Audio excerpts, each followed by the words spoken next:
Praise the lord. దేవునికి మహిమ కలుగును గాక. దేవుని పేరట మీ అందరూ కూడా హృదయపూర్వక వందనాలు చెల్లిస్తూ ఉన్నాను. ఈ దినము దేవుని వాక్యాన్ని మనము ధ్యానించుకొని దేవుని సన్నిధిలో వాక్యము చేత నడిపింపబడాలని ఆశపడుతూ ఉన్నాను.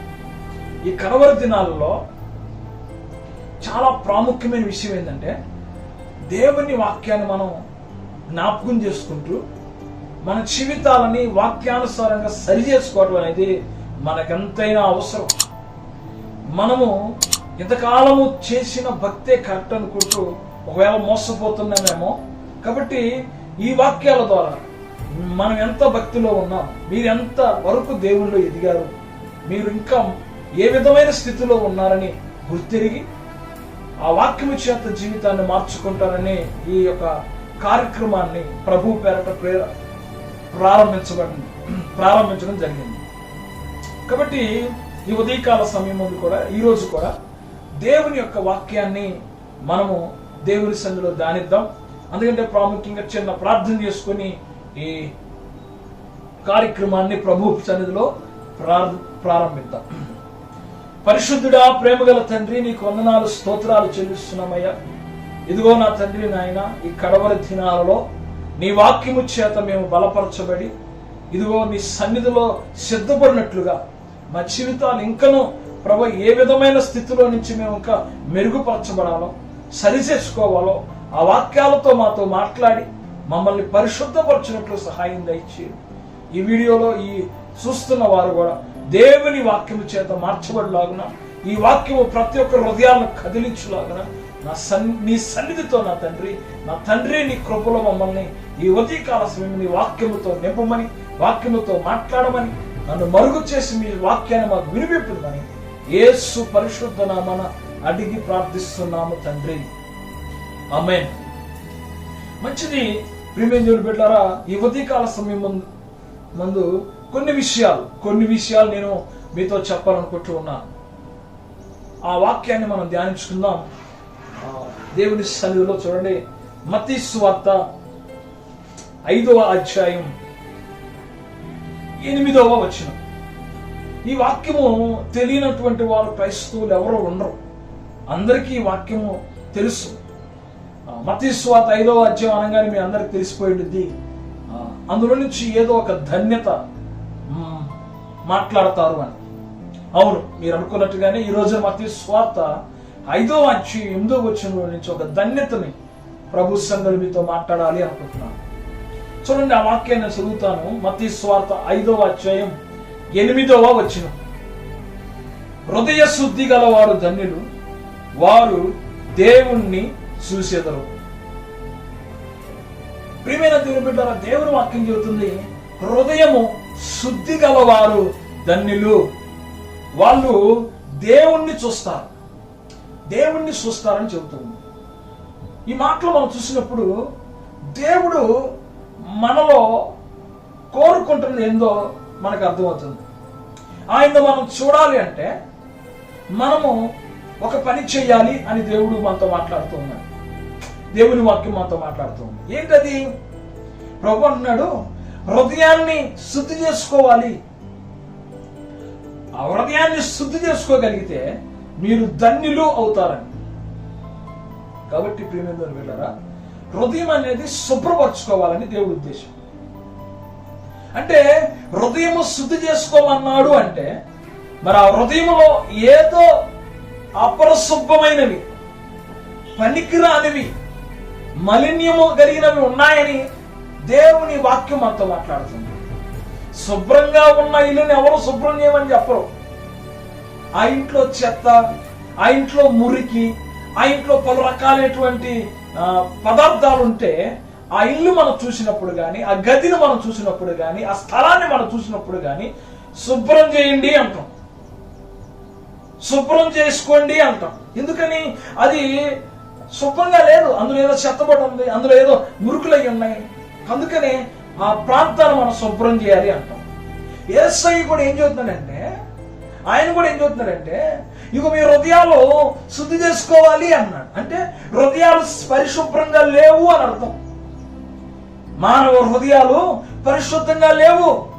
కాబట్టి మీ హృదయాలు మీరు పరిశుద్ధపరచుకోవాలి అని చెప్తున్నాడు ఆయన. ఈరోజున ప్రియమైన దేవుని బిడ్డలారా, మీ హృదయము పరిశుద్ధపరచబడిందా? మీ హృదయము ఇదిగో శుద్ధి చేయబడిందా, లేకపోతే అపరిశుభ్రంగానే ఉందా అన్నది ఈ వాక్యం నుంచి నువ్వు తెలుసుకోవాలి. ఎవరైతే హృదయాన్ని శుద్ధి చేసుకుంటారో వాళ్ళు దేవుణ్ణి చూస్తారు, దేవుణ్ణి తన రాజ్యంలో చూడగలుగుతారు. కాబట్టి ఈ ఉదయకాల సమయం ముందున ప్రియమైన దేవుని బిడ్డ, దేవుని వాక్యంలో నుంచి మీతో మాట్లాడుతున్నాను. హృదయాన్ని శుద్ధి చేసుకోవాలి. ఇంట్లో అయితే చెత్త ఉండుద్ది, లేదంటే మురికి మరకలు ఉంటాయి, బట్టలకైతే రకరకాల బురద మరకలు ఉంటాయి, వీధుల్లో అంటే చెత్త ఉండిద్ది. వాటిని మనం శుభ్రం చేసుకోవడానికి చీపుర్లని వీటన్నిటిని ఉపయోగించి వాటిని శుభ్రం చేస్తాం. మరి హృదయంలో ఏముంది శుభ్రం చేసుకోవడానికి? హృదయాల్లో ఏముందని దేవుడు శుభ్రం చేసుకోమంటున్నాడు? దేన్ని మనం కడుక్కోవాలి అని దేవుని వాక్యంలో మనం చూసినట్లయితే చూడండి, ఇర్మియా గ్రంథం మనందరికి తెలిసిన వాక్యమే.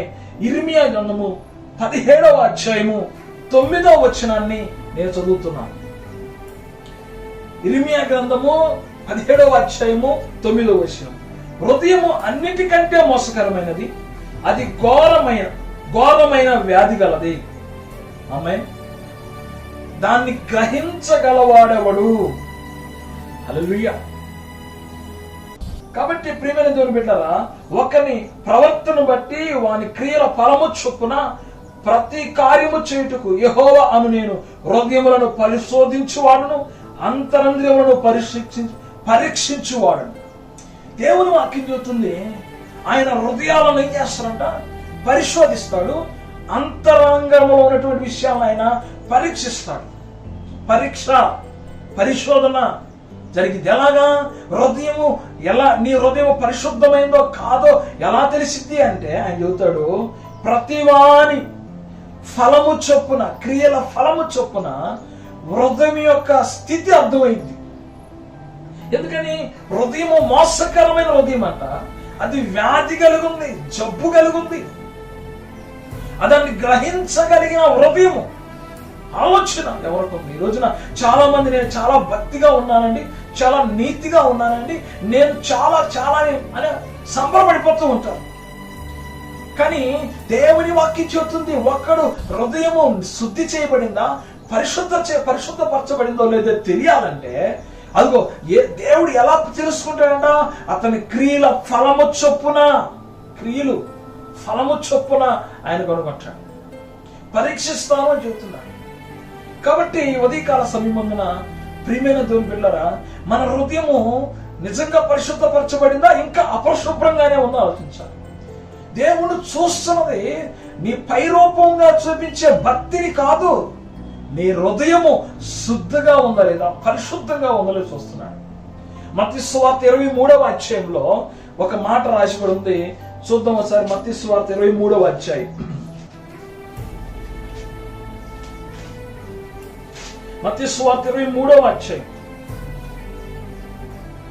27వ వచనాన్ని చదువుతున్నాను నేను. అయ్యో వేషధారులైన శాస్త్రులారా, పరిసయ్యులారా, మీరు సున్నం కొట్టిన సమాధులను పోలి ఉన్నారు. అవి వెలుపల శృంగారముగా అగుపడును గాని లోపల చచ్చిన వారి ఎముకలతో సమస్త కల్మషముతో నిండి ఉన్నవి. అలాగే మీరు వెలుపల మనుషులకు నీతిమంతులుగా కనబడుచున్నారు గాని లోపల వేషధారణతో అక్రమతో నిండి ఉన్నారు. ఈ రోజున దేవుని వాక్యం మీరు విన్నారు. యేసు ప్రభువు అన్నాడు, పరిసయ్యులారా మీరు ఎలా ఉన్నారంటే సున్నం కొట్టిన సమాధిలా ఉన్నారు. ఒక సమాధికి సున్నం కొట్టితే లేదంటే పాలరాతి అంటిస్తే అంత మాత్రాన అది సమాధి కాకుండా పోతుందా? అందులో ఆ పైన పాలరాయి పరిచయం చెప్పేసి లోపల కుళ్ళిపోయిన ఎముకలు కల్మషం లేకుండా ఉండిద్దా? సమాధే కదా. బయటికి ఎంత అందంగా ఉన్నా అది తెరిస్తే ఏమొస్తుందంటే కంపు కొడుతుందని దేవుడు మాట్లాడారు. ఈ రోజున చాలా మంది ఇగో మీరు కూడా మనుషుల విషయమై నీతిమంతులుగా కనిపించాలని పైన పైన పైన రూపాల్లో మీరు మార్చుకున్నారు, కానీ అంతరంగం అంట ఇంకనూ ఎలా ఉందంటే భక్తిహీనంగానే ఉంది. అంతరంగంలో ఏముంది? ఇదిగో వేషధారణ ఉంది, అక్రమముతో నిండి ఉందంట. ఈరోజు చాలా మంది ప్రియమైన దేవుని బిడ్డలారా, ఇదిగో పై రూపాన్ని బట్టి, అంటే పైన చూపించే భక్తిని బట్టి, పైన చూపించేటువంటి కొన్ని నీతి కార్యాలను బట్టి వాళ్ళు పరిశుద్ధులుగా అనుకుంటూ, అలాగే ఇంకొకరు అలా జీవిస్తుంటూ వాళ్ళు పరిశుద్ధులు అనుకుంటూ ఉంటారు. కానీ వాస్తవానికి దేవుడు చూస్తుంది ఎందుకు చెప్పనా, నీ హృదయాన్ని చూస్తూ ఉన్నాడు ఆయన. ఆ హృదయాన్ని పరీక్షిస్తూ ఉన్నాడు. ఆ హృదయాన్ని వ్యాధి కలిగిన హృదయమా లేక పరిశుద్ధపరచబడిన హృదయమా అని ఆయన తెలుసుకోవడానికి నీకు పరీక్ష కలుగు చేస్తాడు ఆయన. అప్పుడు మన హృదయము నిజమైనటువంటి శుద్ధి కలిగిందా లేకపోతే అది నాశనకరమైన హృదయమా అని బయటపడుతుందంట. అందుకని దేవుడు పరీక్షిస్తాడు. మన హృదయం ఎలాంటిదంట, మోసకరమైన హృదయం, వ్యాధి కలిగిన హృదయం. ఇలాంటి హృదయాన్ని మనం పరిశుద్ధపరచుకోవాలి. ఆ పరిశుద్ధపరచుకునే గ్రహింపు మనకు ఉండాలి. ఈ రోజున చాలా మంది ఇంకా పాపంలో ఉండిపోవడానికి గల కారణం ఏంటంటే గ్రహించలేకపోవటం. ఇంకను ఆ హృదయ శుద్ధి చేసుకోలేకపోవడం కారణం గ్రహింపు లేదు. నేను బాగానే ఉన్నాగా అనుకుంటూ జీవిస్తుంటారు. నేను అన్నా కదా, పై భక్తి రూపాలు బట్టి తన నీతిని తాను ఏర్పాటు చేసుకునే మనుషులుగా మనం ఉన్నాం. హృదయంలో అంతరంగంలో మన నీతిమంతులమా కామాని పరీక్షించి తెలుసుకోవాలి. కాబట్టి ఉదయము ప్రియమైన దేవుని బిడ్డలారా, హృదయము మోసకరమైనది, వ్యాధి కలిగినది. దాన్ని మనం పరిశుద్ధపరచుకోవాలి. ఆ వ్యాధి ఎలా ఉంటుంది, అసలు హృదయంలో ఏముందో మనకి మత్తయి సువార్త 15వ అధ్యాయంలోనే యేసు ప్రభువు చెబుతూ వచ్చాడు. మత్తయి సువార్త 15వ అధ్యాయం నేను 16వ వచనం నుంచి కింద చదువుతున్నాను. ఆయన, మీరును ఇంతవరకును అవివేకులై ఉన్నారా? నోటిలోనికి పోవునదంతా కడుపులో పడి బహిర్భూమిలో విడవబడును గాని నోటి నుండి బయటకు వచ్చినవి హృదయములో నుండి వచ్చును. ఇవే మనుష్యులను అపవిత్రము పరచుచున్నవని గ్రహింపరా. ఈరోజున మనం తినేదాని వల్ల, మనం వేసుకునే బట్టల వల్ల మనం అపవిత్రపరచబడతాము, నీతిమంతులు అవుతాము అని అనుకోవటం అంతకంటే దౌర్భాగ్యం ఇంకోటి. ఇక్కడ చదువుతున్నాడు యేసు ప్రభు ఏం చదువుతున్నారంటే, ఆయన ఏం చదువుతారంటే, మీరు తినేది వచ్చేస్తుంది బయటికి, దానివల్ల హృదయం అపవిత్రపరచబడింది, శరీరం అపవిత్రపరచబడింది, ఆత్మ అపవిత్రపరచబడింది ఎలా చదువుతారు? వేసుకునే బట్టల వల్ల నీతి రాదు. హృదయం లో ఉన్నటువంటివి బయటకు వచ్చినప్పుడు మనం పరిశుద్ధమైన హృదయమా అపరిశుద్ధమైన హృదయమా మనకు అర్థమవుతుంది. నోటిలో నుండి వచ్చినవి, మన నోట్లోంచి వచ్చేవి ఏవైనా సరే, మనకు మనం కనపరిచే క్రియలు ఏవైనా సరే, ఆడ నుంచి వస్తున్నాయి, హృదయంలో ఉన్నాయి అంట, హృదయంలో నుంచి వస్తున్నాయి అంట.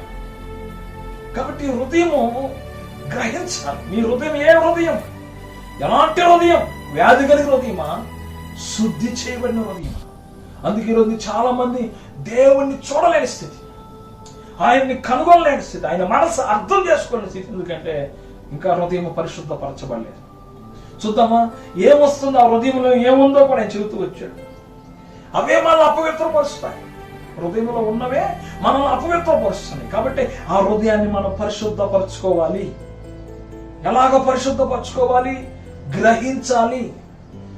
వాక్యము చెబుతున్నప్పుడు, దేవుడు నిన్ను పరీక్షించినప్పుడు, ఆ బయటకు వచ్చినప్పుడు ఆ తప్పు నీలో ఉందని గ్రహించి దానిని విడిచిపెట్టాలి, వదిలిపెట్టాలి, శుభ్రం చేసుకోవాలి. ప్రార్థనలో కూర్చొని మోకాళ్ళు వేసి కన్నీరు కార్చి, ప్రభువా ఈ పాపము ఆ స్వభావం నాలో ఉంది, తీసేయి మన ప్రభువుని అడిగి ఆ పాపం నుంచి బయటికి రావాలి. కడుక్కోవాలి. మనం కొంతమంది కడుక్కోవడానికి ఇష్టపడరు, కడగబడడానికి ఇష్టపడరు.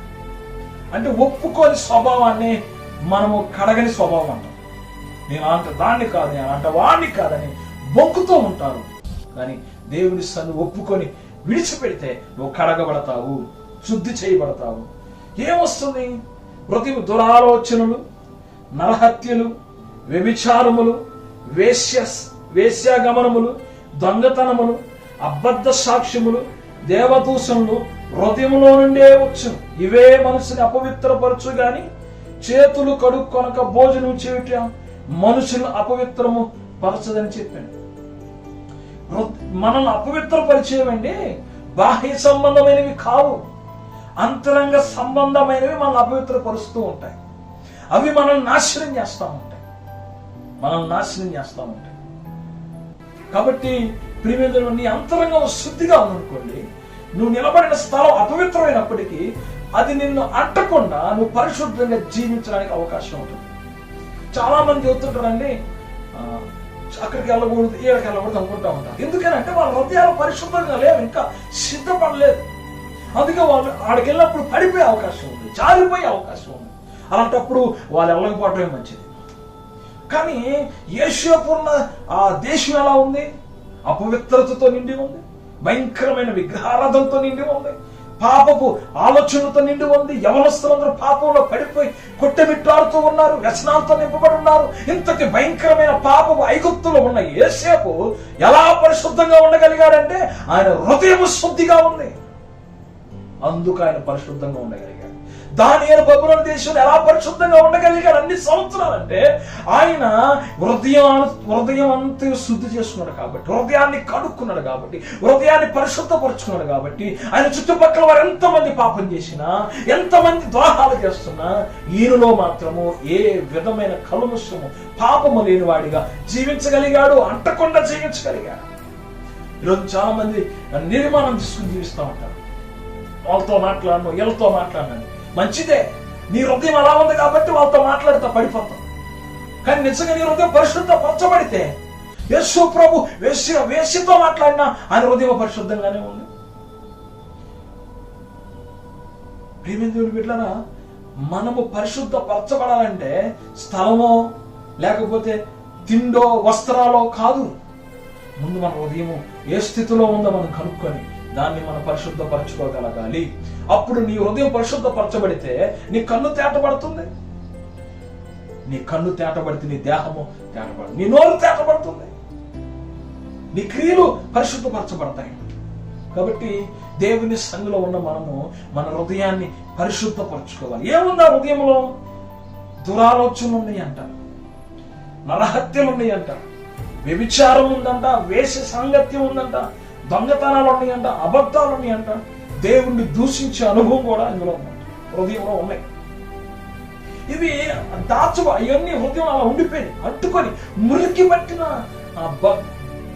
జిడ్డు మురికి అంటారు చూసారండి, అలా ఉండి జిడ్డు మురికి లాగా. కొన్ని మురికి కడగంగానే పోతాయి, ఊరికి టన్నంగానే పోతాయి. కానీ కొన్ని మురుకులు చూడండి, కొన్ని మురికి అటువంటి అంటే ఎంత కడిగినా పోవు, జిడ్డు. అలాంటి వాటిని రోజు గడిగితే గాని ఒక రోజుకి అవి పరిశుభ్రపరచబడవు. కాబట్టి ఈ హృదయంలో ఉన్నటువంటి ఈ విధమైనటువంటి ఈ రోగము, జిడ్డు రోగాలు, ఇవి కడగాలి, కనుగొనాలి, తీసివేసుకోవాలి. లేకపోతే నీ జీవితము ఇదిగో సున్నం కొట్టిన సమాధిలాగే ఉంటుంది, సున్నం కొట్టిన సమాధిలాగే ఉంటుంది. ఈ దురాలోచనలు, ఇవన్నీ వ్యభిచారం, అబద్ధ సాక్ష్యాలు, దొంగతనము, నరహత్యలు, దేవుణ్ణి దూషించడం అన్ని హృదయంలో నుంచి, మోసము, కక్షలు, ద్వేషాలు అన్ని దేవుడు హృదయంలో నుంచి వస్తాయని దేవుడు చెబుతున్నాడు. చూడండి ఎలా ఆ హృదయంలో ఉన్నవే బయటకు వస్తాయి అంట, హృదయంలో ఉన్నవే బయటకు వస్తాయి అంట. ఆ మధ్యకాలంలో ఒక ఇంటికి మేము వెళ్ళాం. ఆ ఇల్లు చాలా రోజుల నుంచి వాడట్లేదండి.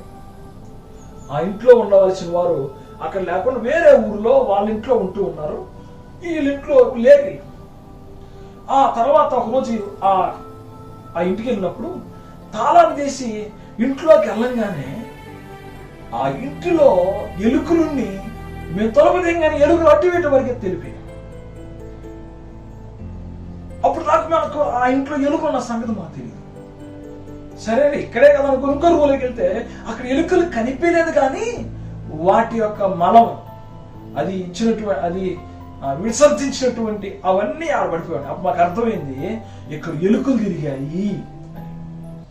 ఆ తర్వాత నేను గమనించి యాడ్ నుంచి వస్తుంది చూసి ఆ రంధ్రాన్ని బెర్జాన్ని మూసివేస్తే ఆ రాటం ఆగిపోయాయి.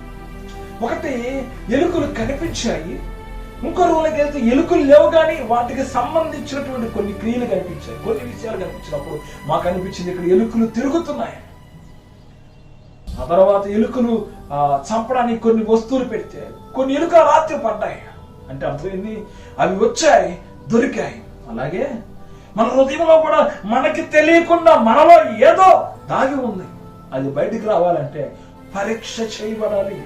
అప్పుడే అవి బయటకు వస్తాయి. అప్పుడు మనకు అర్థమైంది, మనలో ఎంత పాపం ఉందా, ఎంతటి ఘోరమైనటువంటి అక్రమం ఉందా అనిపించింది. అందుకని దేవుడు అంటున్నాడు, పరీక్షిస్తాడంటే మన క్రియలు తెలుసుకొని మన క్రియల ద్వారా ఆ పరీక్ష బయటపడింది. కాబట్టి హృదయాన్ని పరిశుద్ధపరచుకోవాలి. ఉదాహరణకు ఒక మాట చదువుతాను, ప్రియమైన బిడ్డలారా, దేవుని సంధిలో ఒక మాట చదువుతాను. అబ్రహామును దేవుడు పరీక్షించినప్పుడు ఇస్సాకు దగ్గర అబ్రహాము బయటికి భక్తిపరుడుగా దేవానికి స్తోత్రం అంటుంటే, ఎప్పుడైతే ఆయనకు పరీక్ష కలిగిందో, ఇస్సాకును బలి అనగానే ఆయన నిజంగా అంతరంగంలో దేవుని స్తుతించిన వాడైతే, ఆ దేవుడు ఎప్పుడైతే ఆ కోరిక కోరారో వెంటనే అబ్రహాములో ఉన్నటువంటి హృదయంలో ఉన్నటువంటి ఆలోచనలు బయటకు వచ్చాడు. ఆయన నిజంగా పరిశుద్ధుడు కాకపోతే, కానీ అబ్రహాము హృదయాంతరంగంలో కూడా దేవుణ్ణి స్తుతించేవాడు, దూషించేవాడుగా లేడు, స్తుతించేవాడు ఉన్నాడు. కాబట్టి ఇస్సాకుని ఇవ్వడానికి ఏమాత్రం సందేహించలేదు. హెబ్రీయుల పత్రిక ప్రకారం ఆయన హ్యాపీగా ఇస్సాకును బలి ఇవ్వడానికి వెళ్ళినట్లుగా మనం చూస్తూ ఉన్నాం. కాబట్టి ప్రియమైన దేవుని బిడ్డలారా, మనం పరీక్షింపబడినప్పుడే మన హృదయం ఏంటో మనకు తెలిసింది. దేవుడు అప్పుడు మనకు తెలియజేస్తుంది, ఇది నీ హృదయం. దేవుడికి తెలుసు, నీకు తెలియదు. దేవుడికి తెలుసు కాబట్టి నీకు పరీక్షిస్తాడు. అప్పుడు నువ్వేంటో నీకు తెలిసింది. పేతురు అంటున్నాడు గెచ్చిపోయిన తోటలో వేసి చేయబట్టుకొని, ఇంకా ప్రభువా నన్ను దాటితేనే నిన్ను సైనికులు ఏమైనా చేయగలరు, కానీ లేకపోతే వాళ్ళు నిన్నేమి చేయలేరు అంటాడు ఆయన. దేవుడికి తెలుసు పేతురు హృదయం దేవుడికి తెలుసు, కానీ పేతురుకు తెలియదండి. ఆయన నిజంగా ఆయన హృదయంలో ఇది ఉందని తెలియదు, ఆయనకి ఈ భయం ఉందని తెలియదు.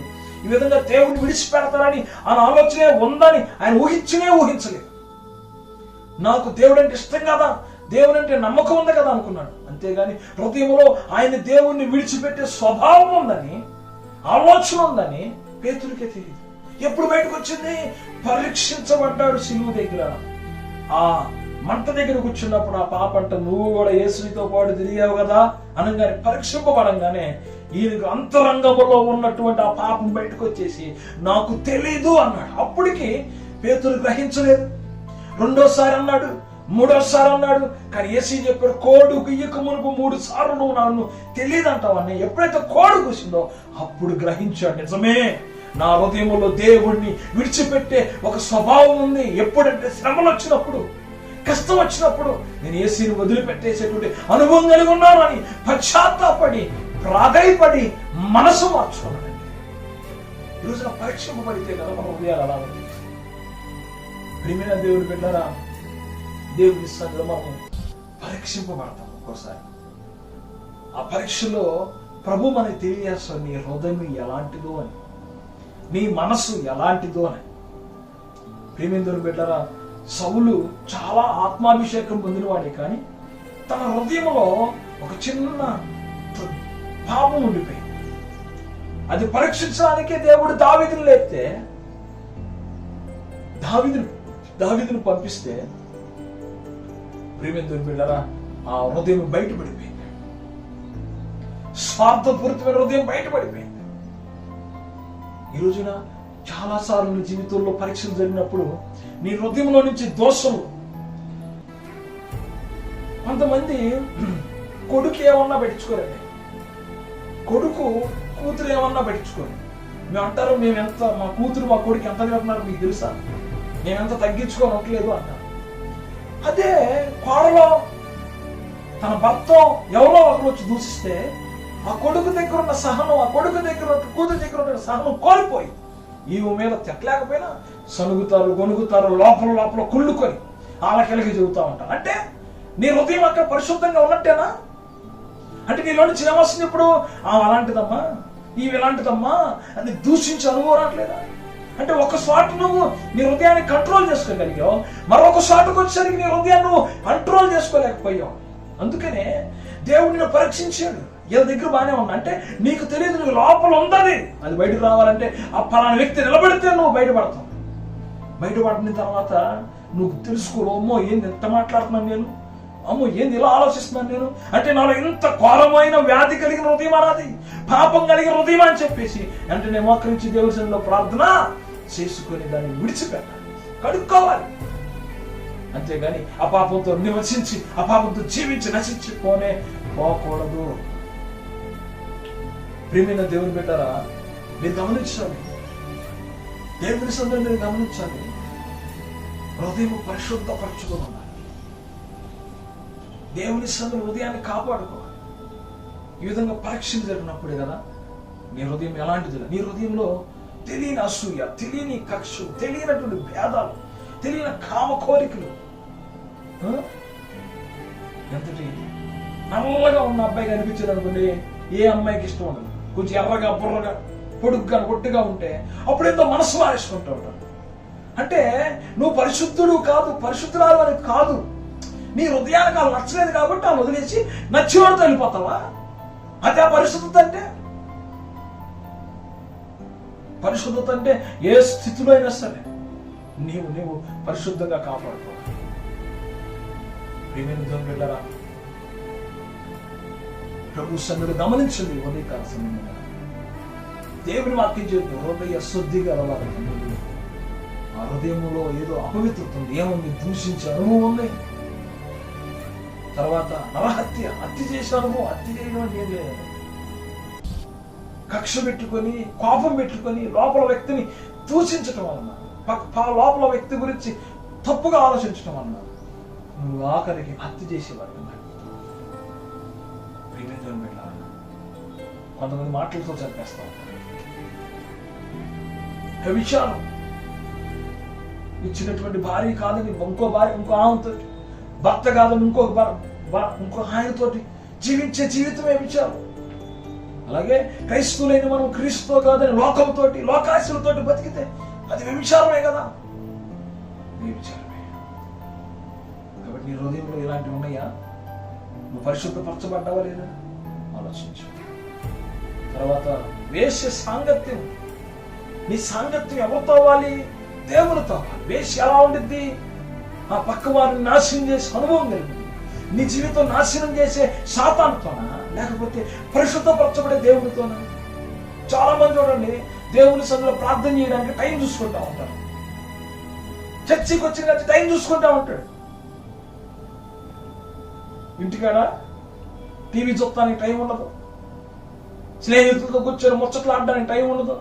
ఇక ఆడవాళ్ళు అయితే సహోదరులు అందరితో కూర్చొని గంటలు రాత్రి అయినా సరే, చీకటి పడిపోతున్నా సరే, పొద్దు ఎక్కువైపోతున్నా సరే వాటి కొరకు ఏదో టైం ఉన్నదని టైం ఎంతైనా దానికి సమర్పిస్తారు. కానీ దేవుని సన్నిధికి వచ్చేసరికి, వాక్యం దగ్గరికి వచ్చేసరికి, ప్రార్థన దగ్గరికి వచ్చేసరికి, దేవుని ఆరాధించడం దగ్గరికి వచ్చేసరికి దానికి ఒక టైం మళ్ళీ. అంటే నీ సాంగత్యం ఎవరితోటి? లోకముతోనా దేవునితోనా? నిజంగా నువ్వు చర్చికి వెళ్ళినప్పుడు టైం చూసుకున్నావా? వాక్యం వినేప్పుడు నువ్వు టైం చూసుకుంటున్నావా? దేవుణ్ణి స్తుతించినప్పుడు నువ్వు టైం చూసుకుంటున్నావా? ఎంతసేపు ఆరాధన చేసేదని టైం చూసుకుంటున్నావా? ప్రార్థన చేస్తుంది ఎంతసేపు ప్రార్థన చేసేదని టైం చూసుకుంటున్నావా? అయితే నువ్వు వేసే సాంగత్యం లాగా లోకంతో సాంగత్యం చేస్తున్నావు కాబట్టి దేవుని దగ్గరికి వచ్చే నువ్వు టైం వస్తుంది. అంటే నీ హృదయంలో ఏముందో అది బయటకు వచ్చినప్పుడు పరీక్షింపబడ్డావు. ప్రియమైన దేవుని బిడ్డ, గమనించండి, ఉదయకాల సమయం ఉందన హృదయంలో ఉన్నవే బయటకు వస్తాయి అంట. దొంగతనాలు, అబద్ధ సాక్ష్యాలు, ఇవన్నీ పరీక్షింపబడినప్పుడు బయటపడతాయని దేవుని వాక్యం రాయబడింది. ఈ రోజున మరి నీ హృదయం పరిశుద్ధంగా ఉందో లేదో ఒకసారి ఆలోచించు. లేకపోతే పశ్చాత్తాపడి ప్రభు సన్నిధిలో ఆ హృదయాన్ని పరిశుద్ధపరచుకోవడానికి ఇష్టపడు. అప్పుడు దేవుణ్ణి చూసేవాడు ఆ రాజ్యములో నిత్యము ప్రజ్వరిల్లే ఆ బతుకును మనం కలిగి ఉంటాం. ప్రజ్వరిల్లే బతుకు. దేవుని వాక్యం చెప్తుంది, వాళ్ళ క్రియల ఫలము చొప్పున నేను వాళ్ళ హృదయాన్ని కనుగొన్నాను. పరీక్షించాడన్న, పరీక్షించి తెలుసుకున్నాడు. ఏబు హృదయం పరీక్షింపబడినప్పుడు ఏబు హృదయం పరిశుద్ధంగా ఉంది కాబట్టి ఆయన దేవుణ్ణి దూషించలేదు. యేసు హృదయం పరిశుద్ధంగా ఉంది కాబట్టి ఆ స్త్రీ వచ్చి నిలబడితే దూరంగా పారిపోయాడు. ఎంతో అభిషేకం కలిగిన వ్యక్తి సంసోను లోపల పరిశుద్ధంగా లేడు కాబట్టి బయటకు అభిషేకం ఉంది. శత్రువులను ఒక్క చేత్తో కుప్పగొల్చే శక్తి ఉంది. కానీ ఏ ప్రయోజనం? హృదయం చేతులు లేకపోతే, హృదయం పరిశుద్ధంగా లేకపోతే. ఎంతో గొప్ప శక్తి కలిగిన వాడు రాజు అయ్యాడు దావీదు. ఏ ప్రయోజనం? హృదయం తన కంట్రోల్లో లేదు. హృదయంలో పాపము ఆలోచనలు ఉన్నాయి. అందుకే అనవసరమైనటువంటి పాపంలో పడిపోయి ఆ తర్వాత నరహంతకుడిగా మారిపోయాడు. దావీదుకు కూడా తెలియదు నాలో ఇంత పాపపు ఆలోచనలు ఉన్నాయని. ఆ స్త్రీని చూసేంతవరకు ఈయనలో కూడా తెలియదు నేను ఇంత పాపం చేస్తాను, పాపానికి ఒడిగెడతానని. పరీక్షింపబడ్డాడు. ఆ పరీక్షలో ఆమె ఆ స్నానం చేసే పని చూసిన వెంటనే పక్కకు వచ్చేసేసి ఏమి చూడనోళ్ళలాగా పక్కకు వచ్చేసి ఒకవేళ కోరుకుంటే ప్రార్థన చేసి ప్రభువా నన్ను క్షమించు అని చెప్పేసి తప్పించుకున్నట్టయితే దావీదుకు ఆ మచ్చుండేది కాదు. ఆ మచ్చుండేది కాదు. ఈ రోజున చాలా మంది పరీక్షింపబడి ఆ పరీక్షలో దొరికిపోయి పాపంలో నిలిచిపోయి ఉన్నారు. నువ్వు అలా ఉంటే బయటికి రా. దేవుడు నువ్వు బయటికి రావాలని కోరుకుంటున్నాడు. నువ్వు వచ్చి పశ్చాత్తాపడితే సంసోన్ని కడిగి పరిశుద్ధపరిచినట్టుగా నిన్ను కూడా పరిశుద్ధపరుస్తాడు ఆయన. నిన్ను కూడా పరిశుద్ధపరుస్తాడు ఆయన. ప్రేమైన దేవుని బిడ్డలారా, నీ హృదయం శుద్ధంగా ఉందంటావా? అసూయ లేదంటావా నీ హృదయంలో? భేదప్రాయాలు లేవంటావా నీ హృదయంలో? ఒకరికొక న్యాయం ఇంకొకరికో న్యాయం చేసే స్వభావం లేదంటావా? అయితే ఈరోజు నీ హృదయం పరిశుద్ధపరచుకోవడానికి ఇష్టపడు. ఆ వ్యాధి కలిగి హృదయాన్ని పరిశుద్ధపరచుకోవడానికి ఇష్టపడు. హృదయాన్ని శుద్ధి చేసుకో. దేవుడి రాజ్యంలోకి సిద్ధపడు. ఒప్పుకుంటే శుద్ధి చేయబడితే, ఒప్పుకోకపోతే శుద్ధి చేయబడదు. కాబట్టి ప్రభు సంఘం హృదయ శుద్ధి కలవారు వాళ్ళు దేవుని చూస్తారు. హృదయంలో ఏదో కలువసం ఉందని దేవుని మాట చెప్తారు. దాన్ని శుద్ధి చేసుకో. ఎలా తెలుస్తుంది నా హృదయం మంచితో కదంటే నీ క్రియలు. నిన్ను శత్రువులు తిరుగుతున్నప్పుడు నీలోంచి వచ్చే ఆ మాటలు బట్టి నీకు అర్థం అవుతుంది నా హృదయం ఎంత ఘోరంగా ఉందా అని. ఆలోచనలు బట్టి ఒకరోజున ఇలాగే ప్రార్థన చేస్తా ఉన్నాం. మేము ఒకచోట ప్రార్థన పెట్టాము. అందరూ వచ్చాం కానీ ఒక యవనస్తుడు రాలండి. ఆ యవనస్తుడు చక్కగా వాయిస్తాడు. వస్తానన్నా బయలుదేరుతున్నాను, మీరు ముందు బండి వెనకాల వస్తాను. వెళ్ళాము, మేము కూర్చున్నాము, మేము ప్రార్థన స్టార్ట్ చేసాము. అబ్బాయి రావట్లేదు. నేను ఆ అబ్బాయి కోసం ఎదురు చూస్తున్నాను. ఎందుకంటే బాగా వాయించగలరు కాబట్టి పాటలు పాడుతున్నప్పుడు దేవుని స్తుతించడానికి అనువుగా ఉంటుంది. కానీ రాలా. నాకు సమయం ఎక్కువ కోపం వచ్చేస్తాను. ఇంకా రాలేదంటే ఇంకా వస్తాను కదా. అసలు వీడు చూడడానికి భక్తిపరుడుగానే ఉన్నాడు కానీ అంత మంచివాడు కాదు అని నేను డిసైడ్ అయిపోయి లోపల డిసైడ్ అయిపోయి లోపల ప్రార్థన అయిపోయిన తర్వాత చాలా కోపంగా, చాలా సీరియస్గా తిరిగి చర్చి కాడికి వచ్చేసరికి ఇంకొక అబ్బాయి ఉన్నాడు. ఆ అబ్బాయి కనిపించింది. ఏడి రమ్మంటే రాలేదు, ఎడిపోయాడు అని గట్టిగా అడిగాను. ఏమైంది అని అడిగాను. కోపంగా ఉన్నాను. అంతకుముందు అబ్బాయి మీద ఒక మంచి అభిప్రాయం ఉండేది. ఇప్పుడు నాలో ఆ అబ్బాయి ఒక్క ప్రార్థనలో కనిపించినందుకు, సమయానికి రానందుకు నేను ఆ అబ్బాయిని ద్వేషించడం ప్రారంభించాను. ఆ అబ్బాయి గురించి రకరకాలుగా ఆలోచించడం ప్రారంభించాను. అంటే చెడుగా అని. ఆ అబ్బాయి ఫ్రెండ్ని అడిగినప్పుడు ఈ అబ్బాయి తలగా దించుకొని, అన్నా మేము బయలుదేరే సమయానికి వాళ్ళ నాన్న వచ్చాడన్నా, వాళ్ళ నాన్న వచ్చి వీడిని కొట్టి ఇంట్లో పడేశాడన్నా, అందుకే రాలేకపోయామన్నా అని చెప్పాడు. ప్రేమేంతో బిడ్డరా, అప్పుడు పరిశుద్ధాత్మ అంటున్నాడు, ఎందుకు రాలేదో నీకు తెలియదు కదా, ఇక్కడ ఏం జరిగిందో నీకు తెలియదు కదా, అప్పుడే నీవు తీర్పు తీర్చేసావు, అప్పుడే ఆ అబ్బాయి గురించి నువ్వు తప్పుగా ఆలోచించావు, చెడుగా ఆలోచించావు. ఇంకా నువ్వు ఎలా మారావంటే దుర్మార్గమైనటువంటి కోపంతో నిండినటువంటి కక్ష కలిగినటువంటి వాడిగా, ద్వేషించేవాడిగా మారిపోయావు. నీ హృదయం ఇది అన్నాడు ఆయన. అపార్థం చేసుకునే హృదయం ఇది. ఆ వ్యక్తి ఏ స్థితిలో ఉన్నాడో, అసలు ఎందుకు ఆ స్థితిలో రాలేకపోయాడు, ఎందుకు ఆ పని చేశాడు గ్రహించలేని హృదయం అనేది, తొందరపడే హృదయం అనేది అని నాతో మాట్లాడితే వెంటనే చర్చలకు వెళ్ళి మోకరించి కన్నీరు గాంచి పశ్చాత్తాపడి, ప్రభువా నిజంగా ఇలాంటి హృదయం అయ్యా, ఈ 2 గంటల్లో నేను ప్రార్థనలో కూర్చున్నాను, వాక్యం చెప్పాను, పాటలు పాడాను, కానీ నా హృదయం అంతా ఆ వ్యక్తిని ద్వేషిస్తూ ఉందయ్యా. అయ్యో కానీ అతను ఎందుకు రాలేదో ఆ విషయం గ్రహించలేక నేను పాపం మీద పాపం చేశానని ప్రభు సంఘంలో పశ్చాత్తాపడి ఈ హృదయం నాకు వద్దయ్యా అని 3 రోజులు ప్రభు సంఘంలో ప్రార్థన చేసుకున్నాను, ఉపవాసం ఉంది. ప్రభు కృప ఇప్పుడు ఆ హృదయాన్ని దేవుడు తీసేసి కడిగాడు. ఇప్పుడు గబుక్కున్న ఎవరిని అనుమానించే హృదయం లేదు, అపార్థం చేసుకునే హృదయం లేదు. ప్రేమేందుని బిడ్డారా, అర్థం చేసుకునేటువంటి హృదయం, దూషించే హృదయం తీసివేసి మ్యాక్సిమం అర్థం చేసుకునే హృదయాన్ని ప్రభు ఇవ్వడం జరిగింది. నేను పరీక్షకు పడినప్పుడు నేను బయటపడ్డానండి, కాబట్టి హృదయకాల ఇలాగా అనేక సార్లు అనేక విధాలుగా మనం పరీక్షింపబడినప్పుడు మనమేంటో మనకు అర్థమైతే, గ్రహించగలిగితే దాన్ని పక్కన ఎట్టగలుగుతాం. నువ్వు ఇంకా గ్రహించలేని స్థితిలో ఉన్నావు, ఓకే మంచిదే, కానీ నువ్వు గ్రహించలేకపోతే దేవుడు గ్రహింపజేసే విధంగా ఎవరో ఒకరి ద్వారా నీకు వాక్యంతో మాట్లాడతాడు. దావీదు తను చేసిన తప్పు తను గ్రహించలేదు, అందుకని తన పాపం నడుస్తూ ఉంటే దావీదు అలా పాపంలో ఉండటము దేవుడికి ఇష్టం లేక ప్రవక్తను పంపించి గ్రహింపు కలిగి చేశాడు. అప్పుడు దావీదు గ్రహించి పాపాన్ని విడిచిపెట్టాడు. సౌలు పాపం చేస్తున్న సంగతి ఒకవేళ తాను గ్రహించట్లేదేమో అని తెలుసుకొని దైవజనుడైన సమూయేలు గారు పంపిస్తే సమూయేలు గారు చెప్పిన మాట విని కూడా తన బతుకు మార్చుకోలేదు సౌలు. అందుకే సౌలు జీవితం అలా అంతరించిపోయింది. అందుకే ఆయన విశ్వాసుల వీరుల్లో లేడాయన. ఆయన పేరు ఆ జీవగ్రంథంలో కొట్టువేయబడినట్టుగా మనం చూస్తూ ఉన్నాం. కానీ దావీదు తాను చేసిన తప్పు తను గ్రహించలేని ఒక గుడ్డితనంలో ఉన్నాడు. మంచిదే, చాలా మంది రోజు గ్రహించట్లేదు మీరు చేసే తప్పులు. ఒకవేళ మీరు అలాంటి స్థితిలో ఉంటే ఎవరేం చేయను, కానీ మీరు అలా పాపంలో ఉంటూ దేవుడికి ఇష్టం లేక వాక్యం ద్వారానో, పక్కనున్న సహోదరి ద్వారానో, దైవజనుల ద్వారానో ఏదో విధంగా నీకు గ్రహింపడానికి దేవుడు మాట్లాడుతుంటే నువ్వు ఇంకా గ్రహించుకోవట్లేదంటే నీ స్థితి ఏంటి? చాలా మంది వాక్యం చెప్తుంది, నా కోసమే చెప్పారు. నీ కోసం ఎవరు చెప్పడం వాక్యం? దేవుడు నిన్ను మార్చాలని. దావీదు పాపంలో ఉంటే దేవుడు దావీదు కోసం ఎందుకు పంపించాడు దైవజనుడిని? పాపంలో ఉంటూ దేవుడికి ఇష్టం కాదు, తన బిడ్డ పాపం నుంచి బయటికి రావాలని, మారు మనసు పొందాలని దేవుడు కోరుకుంటాడు. నువ్వు మారు మనసు పొందాలని, నువ్వు పరిశుద్ధంగా ఉండాలని, నువ్వు నీతిగా ఉండాలని దేవుడు ఈ రోజు నీతో మాట్లాడుతున్నాడు. ఇంకా నీ హృదయం ఏదో తెలుసుకోకపోతే, దాన్ని పరిశుద్ధపరచుకోకపోతే ఇగో నీ గతి రేపు నరక వేదనే.